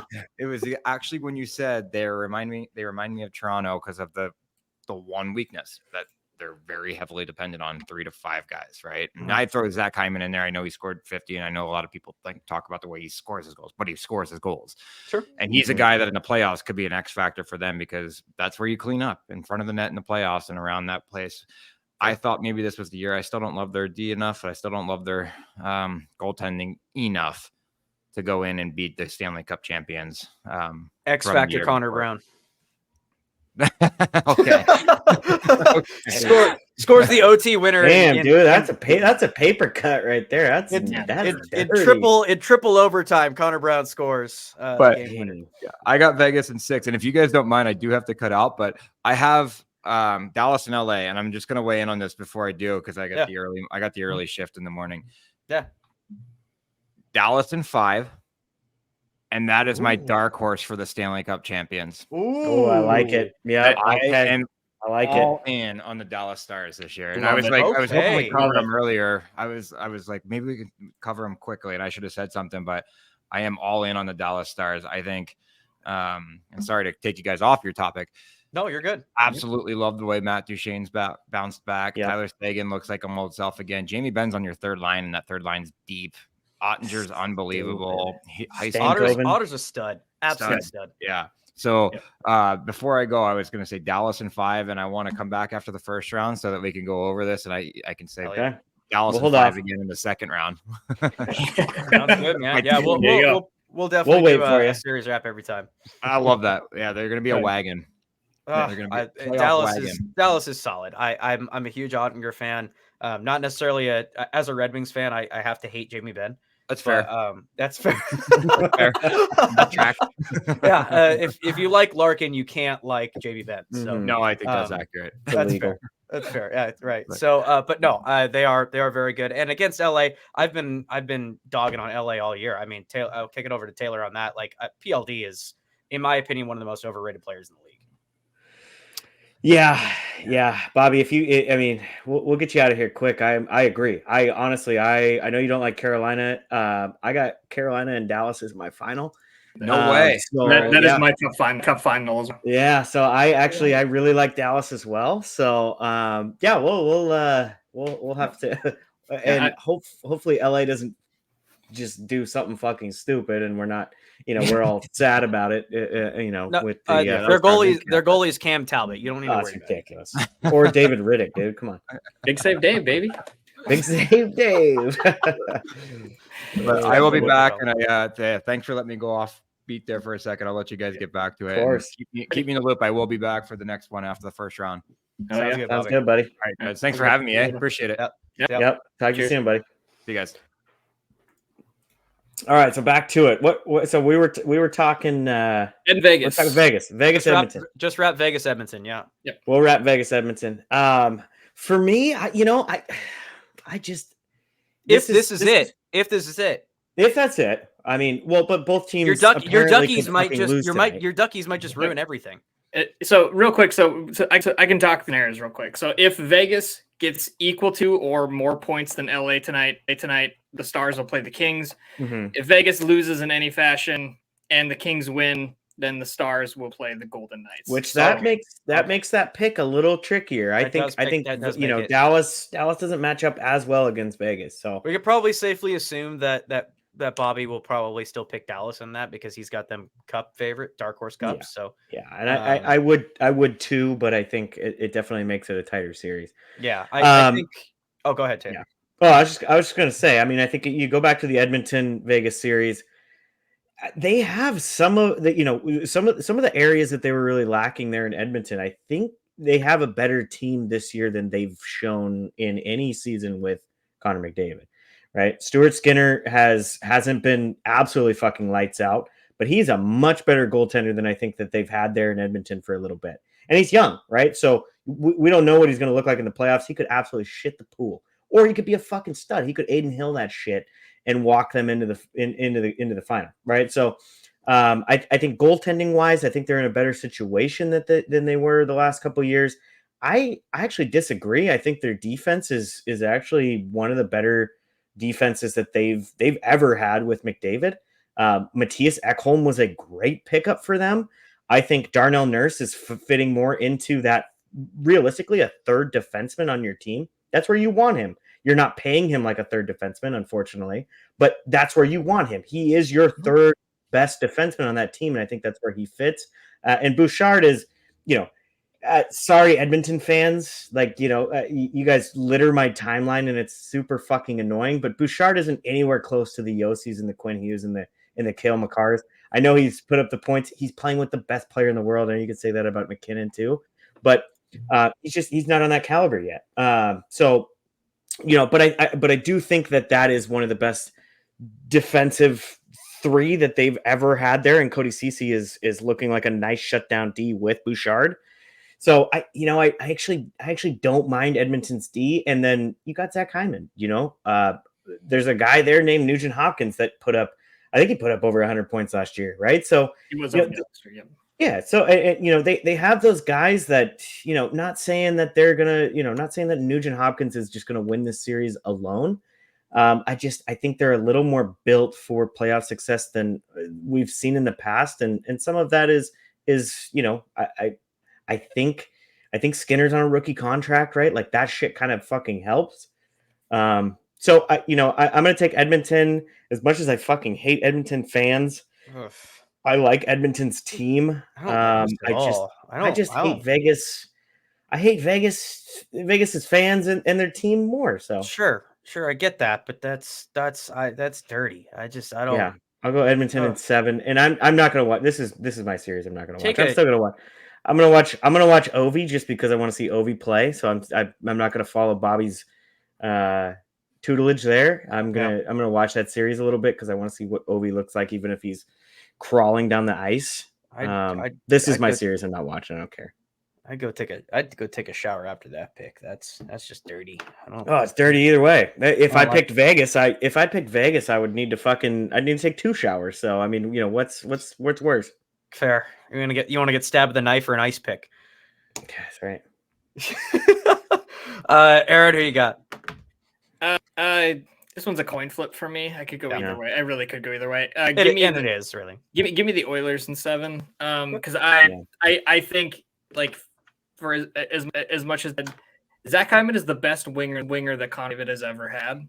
100%. That's like excluding Leon Draisaitl. Like, yeah, Nugent Hopkins. Nugent Hopkins played really good with him. I would rather have Zach Hyman's on his wing than Nugent. That statement is accurate, but I don't think it's the compliment you think it is. God, no, it's I mean it as an indict people they've had playing with him before. You're right. Like, yes, I have the list. So right. These are the wingers who have played more than 500 minutes with Connor McDavid. This list is a little outdated. It's Draisaitl, Hyman, Evander Kane, Cassian, Pat Maroon, Yarvi, Nugent Hopkins, Eberle, Kyler Gambino, Milan Lucic. Wow, Nugent Hopkins wasn't flanking him? I thought he was. Nugent was on that list. I said Nugent. Oh, I missed it. How about James Neal? James Neal never skate with him? No, 500 minutes with McDavid. He skated with him, but like those are the guys that were on his wing the most. Gotcha. And of that list of hockey players, like, oh my god, and Cassian, dude, think of that. That's not even McSorley with Gretzky. Yeah, right. Cassian fought Tkachuk one time, gave him like $5 million. Yeah, and dude, like Milan Lucic was on his wing for 970 minutes. That's crazy, man. Like that's too many minutes. It's too many minutes. Too many minutes. It's too many minutes. I don't know if you know this. That's too many minutes. Yeah.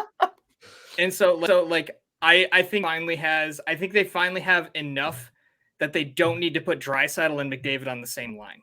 And I think that's the biggest key for them is they like now you have to match two lines instead of one. 100%. And I want to throw one more name out there before we move on.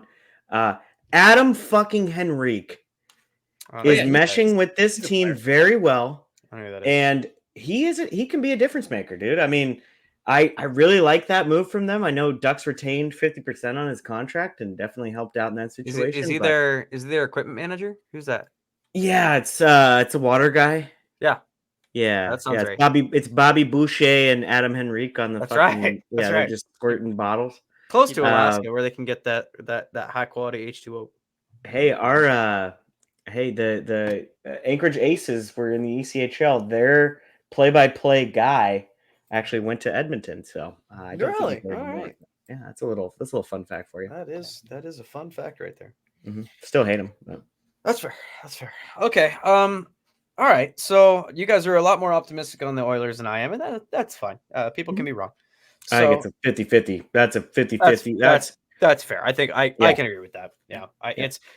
But it's two different systems. It's not like two of the similar teams colliding and just seeing who's going to win out. Like I think it's two very different types of teams and two systems. Because at the end of the day, Taylor, while I agree with you that Edmonton has done better to address their depth, at the end of the day, it's still like Toronto, where they've just switched some depth players around, and the team identity is still McDavid and Leon. And if you shut those players down, I just don't think that there's enough to beat Vegas's depth.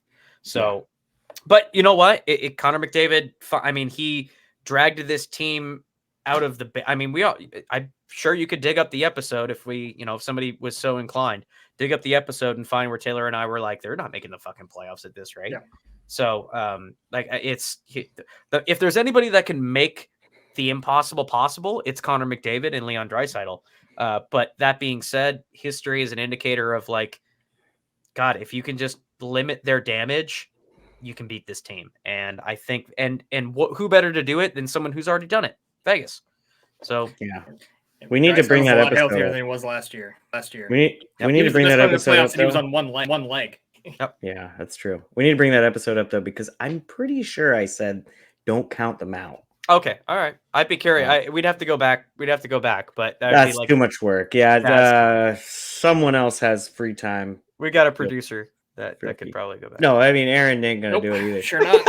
So it needs to be. That. It's gotta be Johnny Miller, so he's a longtime fan or something. That's right. Well, he's gonna be real upset about losing the fantasy league here soon. So, such a damn shame, dude. Poor guy. That's the way she goes. All right. So again, going with we're assuming that everything goes according to plan here. Either both Vegas and LA lose tonight or both win tonight. The next matchup that we've got is Dallas and LA. Town already talked about it with Bobby. I honestly don't have too much to say in this one. Dallas is gonna smoke them. It's at I got Dallas in 5. Our team is too deep, dude. Yeah, it's well, and The LA Dallas is team just too not. deep. This is a team that I've been on. They're fake good. Cam Talbot is just good enough to like convince people that he's not bad. That's about it. Like PLD is not like a guy that is going to come alive in the playoffs or anything.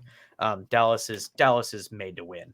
This is a good fucking hockey team. And I don't have this might be the series where I have the least to say because like to me it's just so cut and dry. And how many games?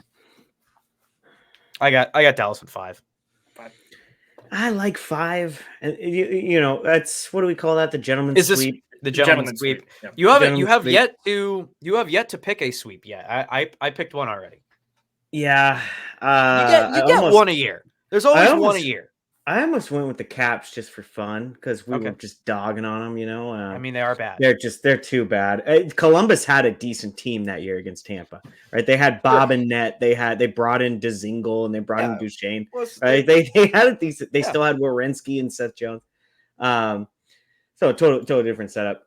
You know what? I will go sweep if this is what it ends up being. I'll go sweep here because I got a little crazy with my Nashville over Vancouver pick. I think.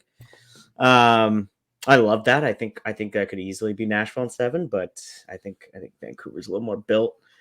But yeah, Dallas is so fucking stacked, dude. To me, and I don't want to talk about next year already, but I think LA takes a step back next year.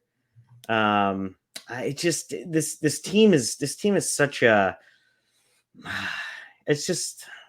I know they started off hot, and I think we talked about Vancouver a little bit with that, right? They started off very hot. They had a nice little stretch there towards the middle part of the season, but the team is subpar, man. I mean, there's a reason that they realistically should finish in wild card 2. Yep. They're lucky St. Louis and Minnesota weren't quite good enough to overcome their beginning of the season advancements, right? So I'll take a sweep there by Dallas. Dallas is so deep up front. It's so stupid. Damn. Wyatt Johnson is a fucking cheat code. He's a monster. And he's on their third line. He's on the third line. Throw in fucking Logan Stankoven, who people said was too damn small. He's literally fucking Martin St. Louis. Like he is the next coming of fucking Martin St. Louis. Love him. Stupid. Their back end, I can't believe they turned a number 2D from Thomas Harley. Like it's insanity. He's a number 2D on a lot of teams, and nobody would have fucking known it, right? I mean, everybody knew Heiskanen. I think he was 3rd or 4th overall, right? Like we know what he's going to be, and we expect him to be that. Thomas Harley is a fucking stud. You also have Esa Lindell, if you know who that is, like, you know what I mean? Like, it's crazy. Heard of him. And then they have Chris Tanev. They added Chris Tanev. They also have Ryan Suter, who has been good in the playoffs. And then they have this goalie that's easily a top 5 in the league, I think. In Otter. I mean, his paddle save the other night on don't give a shit. Don't give a shit. Like, I'm just gonna stop this puck now. Yeah, whatever. It's crazy. To me, I mean, I have them going. All the way to the fucking show. So it's hard for me to say anything other than positivity for them. But we'll see. And it's this guy named Pavelski. If you know who he is. I heard of him. He's pretty good. That's stupid, dude. Yeah, he's not bad. Pretty good. Okay, real quick, the what ifs, because we are doing this. We picked a great time to do this when the series weren't even set yet. Sure. Vegas tied it up 1-1. LA is still losing 1-0 to Chicago, so it could be the other way. It could be the opposite direction. No. That means it's the same. Yeah. Really? The only way it changes is Vegas loses and the Kings win. Yeah. Oh, okay. If they get equal number of points or greater, then it stays the same. But the Kings have to win, and the Kings more points than Vegas. So, and a side note, Chance, it was Eichel from Shea Theodore, so I'm feeling a little better. Our fantasy team got a little fucking scared there. Not to count our chickens, but I think we're gonna win that. I think we'll be okay. Yeah, I think we're going to be all right. I think the last players he's got left are nobodies. So Right. I think we're doing all right. Yeah. So I mean, real quick, just to cover our bases. I mean, if Vegas does end up playing the Stars, Mhm. damn, that's gonna be a hell of a fucking series. That's a series. That's a better series, I think, than. Wow, I won't even say that. I think whoever Vegas plays is going to be a good series. Yeah, because whoever they're playing is going to basically say, "This is the Cup champ." they are. Right. We're going to give them 110%. Doesn't matter who the fuck we are. We're going to give them 110%. So the Vegas is going to have a good series. I think even with as stacked as Vegas is, it feels like this is the most vulnerable Vegas has been in a couple years, and that's weird to say. Remember, this stretch, the end stretch here for Vegas, they've been dealing with a lot of fluctuation. Yep. So it's not. This is not the roster that you will see. Though. I know, but that's the thing. Stone is refreshed with a new spleen. Yep. He had a paper cut on that thing, dude. Come on. Yeah, he's doing all right. You'll get Stone back for the playoffs. Arrested decoy. I mean, fuck, man. I was about to say Dallas in 7, but I think I might be convincing myself of Vegas in 7. If it's Dallas and Vegas, I would have Dallas in 7. And like okay. Dallas put up 100. Dallas put up 113 points, and Jake Ottinger was good this year. Like for the first a year, he was like a 900 goalie. Yeah, and he missed time. They've played a lot of fucking hockey in Dallas with fucking Scott Wedgwood. Yep. Who the fuck is their backup, right? So it's crazy. So I think that's hot at the right time, and then in that scenario where it's Dallas and Vegas, it's. To me, it comes down to one team has Jake Ottinger, who's playing hot, and the other team has Aiden Hill. And I know Aiden Hill is a perfectly fine goalie who won a cup last year. But like, I'm not trusting Aiden Hill to save a series in the way that I would. That's a series I'm not missing. I know, but if it's Dallas Vegas, I'm not missing a game. The center depth on this Vegas team: Jack Eichel, Thomas Hertl, William Karlsson, Nick Waugh. Like that is pretty good. That's fucking.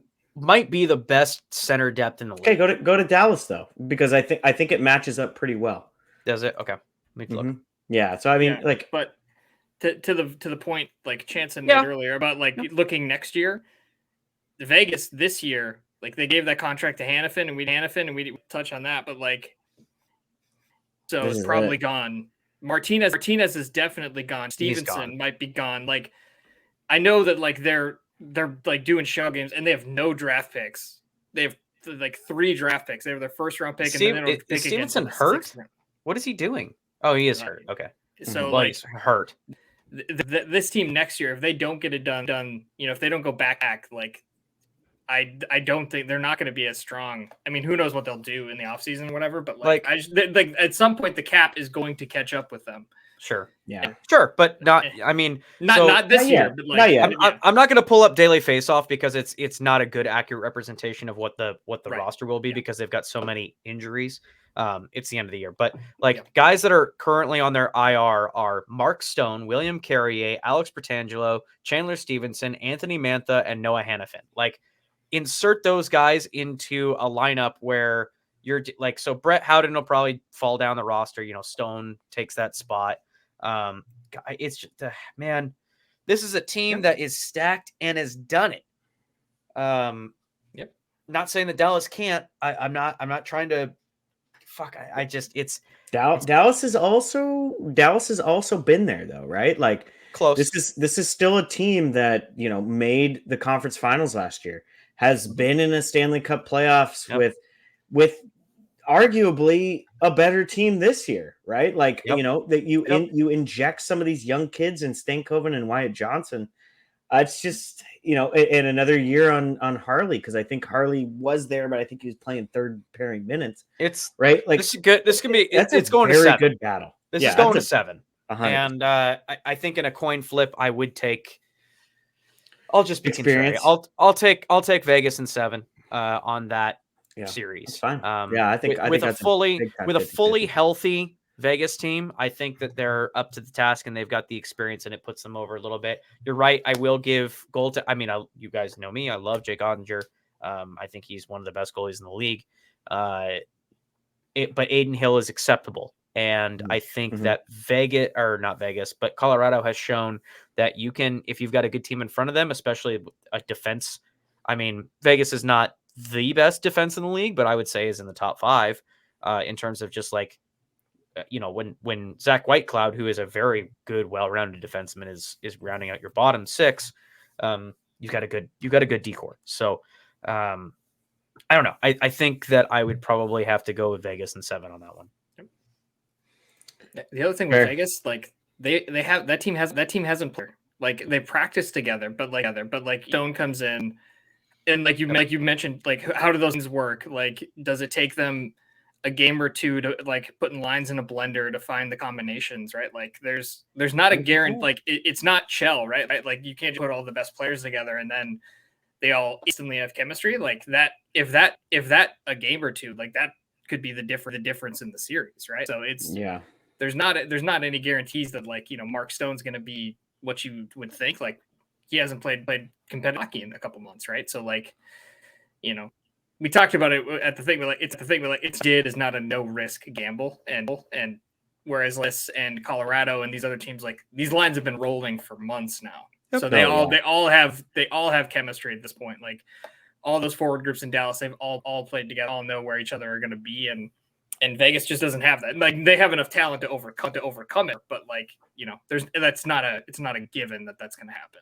Right. Well, and we've also in the past seen that be a shortcoming, right? Like we see it right around the trade deadline a lot, right? So essentially, playoffs could easily be, the first 5-7 games after a trade deadline feel for Vegas, right? Like we could easily see that type of hockey where it's like, I don't know who the fuck is Mark Stone? I have no idea who that guy is on my right wing, So it'll be interesting to see. I just those two teams match up, and as much as I don't want to see Vegas win, though Dallas and Vegas match up much closer than I think even Edmonton and Vegas. So agreed. I think for me, like it doesn't matter who Vegas plays. They're obviously they're going to get the best game out of whoever they play.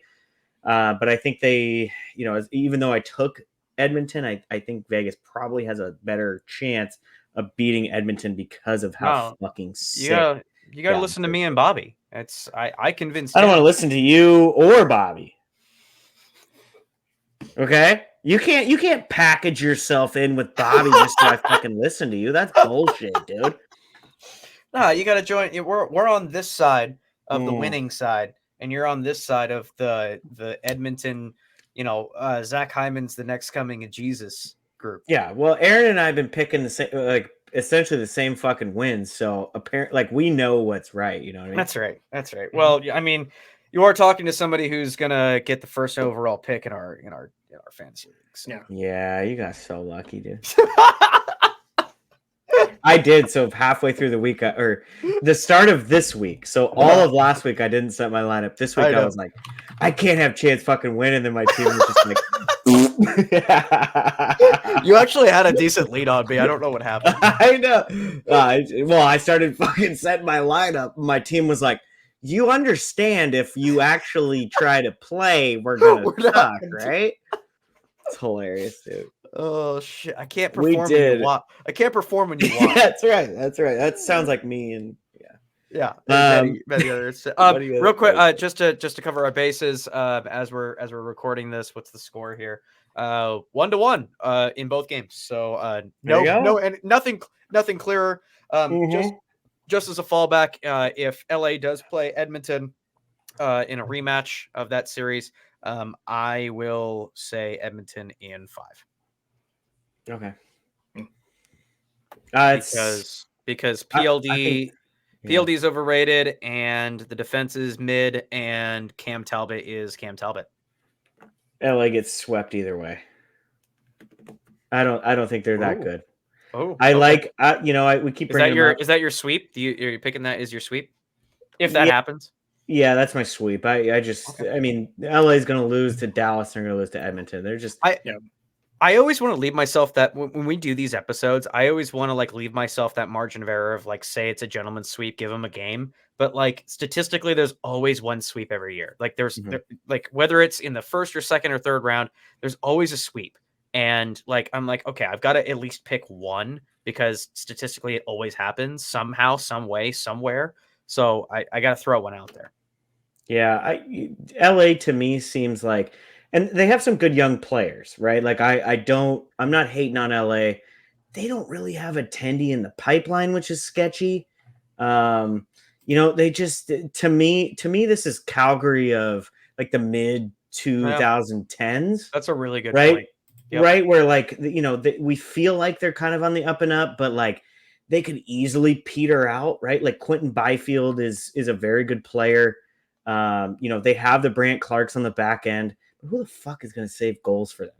Right. So like, I'm a little concerned with LA to where like, I think this could easily be a bubble team for the next 3-4 years because I just don't believe in the moves that they made. I like Fiala.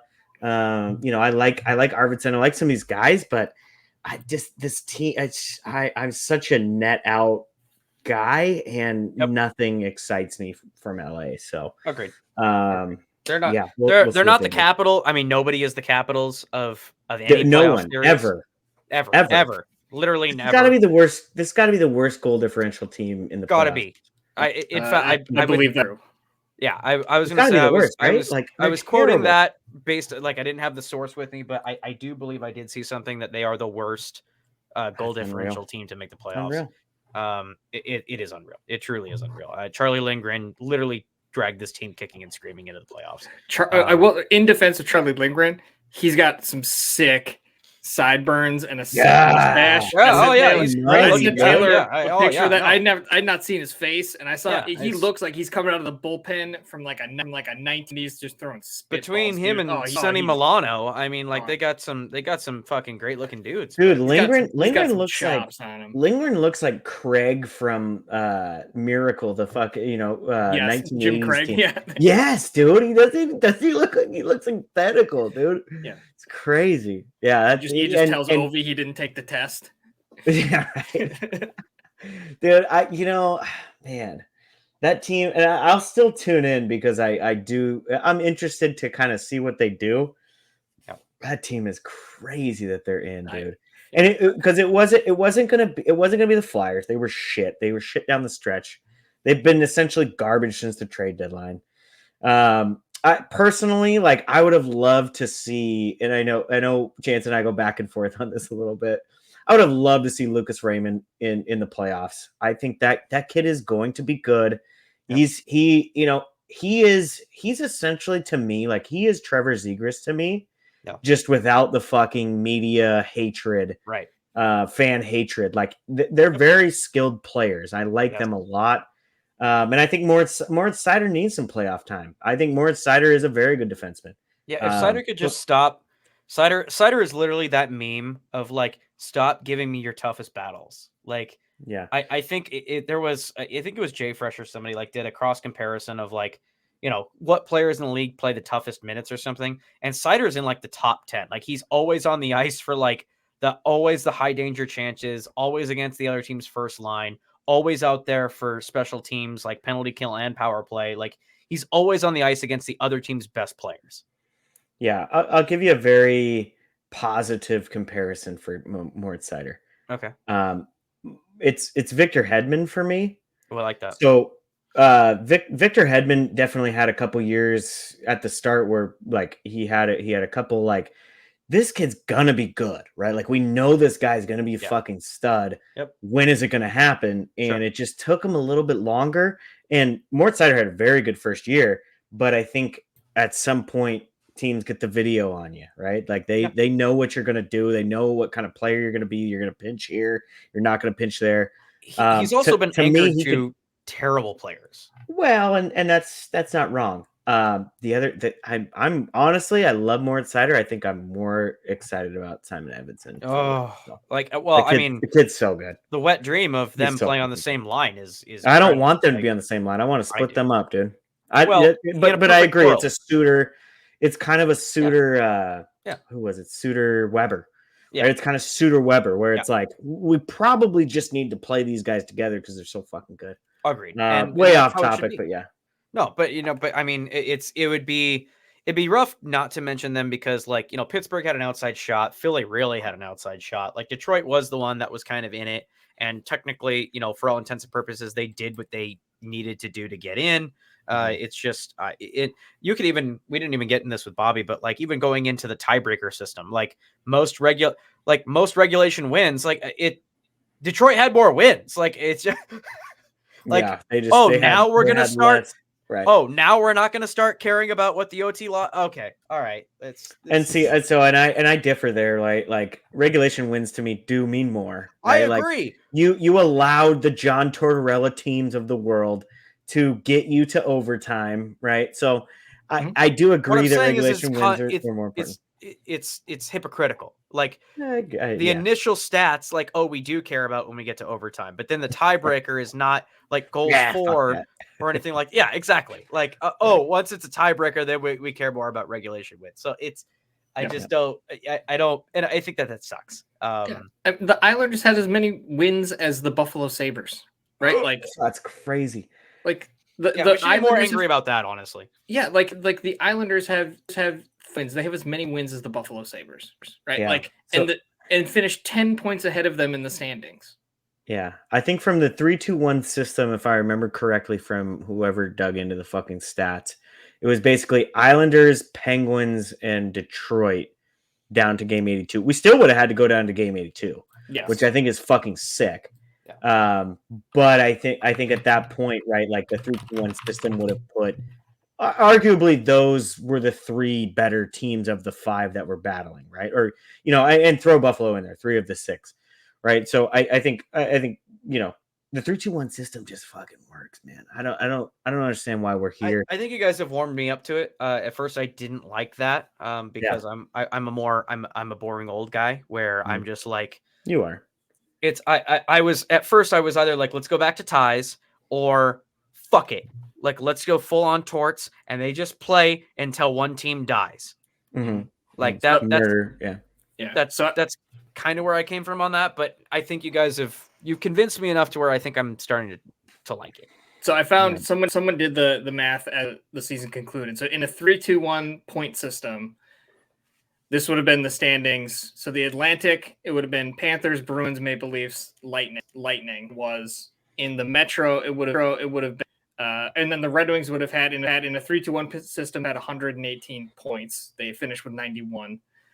In a 3-2-1 system in the Metro, it would have been the Penguins beaten the Islanders on tiebreakers, gotten in. But I don't think in either case they would have the Red finished behind the Penguins in a 3-2-1 point system. So Wings still would have been out. Yeah, the Penguins would have gotten in, the Wings would have still been out, and the Islanders would switch spots with the Penguins. So yeah, interesting. Okay, yeah, which is. I feel like, and maybe this is just us talking about the Red Wings all the time. I feel like the Red Wings they're definitely a better team than the Caps. I think you could make the argument that they're better than the Pens, and I think Islanders are just better coached, So, so I think if the Islanders had Waugh all year, we're not even having this discussion because I think he's been a game changer. Brad Lambert, we knew as soon as they were like Barry Trotz fucking sucks, as soon as we were like Brad Lambert is the answer here. Goal by Jack Eichel. Oh, we needed that. Okay. Yeah, I would love to see a Cutter Gauthier goal though, but it's fine. I'm turning that sucker on when I get off of here. Hell yeah! All right. I think that's it. Guys, got anything else? Anything last quick hits or anything like that? You guys you have to bring up? It was a sick NCAA championship game. That's right. BC got you the first time all year. Speaking of Cutter Gauthier. The game was sick. BC got shut out 2-0 by Denver. Outplayed them for good stretches. Denver, they just got goalied. Like, what are you going to do? But the game was sick, and that BC team is like the best college hockey team in the last 5 years. They were gross. I grew up with a Carl, and we would have late night beer riddled discussions about David. That motherfucker is a coach, dude. It's not long before we see him in the NHL. He'll be in the show soon. Yeah, someone's gonna snatch him out of Denver. And 100%. He's 35 years old. He's 35 years old, and he just won his second NCAA championship. That's fucking insane. He's got 2 in the last 3 years. That's insane, dude. He's so good. Cool. All right. Well, I think the last shout out should probably go to the DB Hockey Potters in the Hockey Podcast Network Fantasy Hockey League. Looks like we're about to take home the championship, and I think that officially makes us the most knowledgeable hosts in the network. I think that's official. I'll have to message Kyle about that.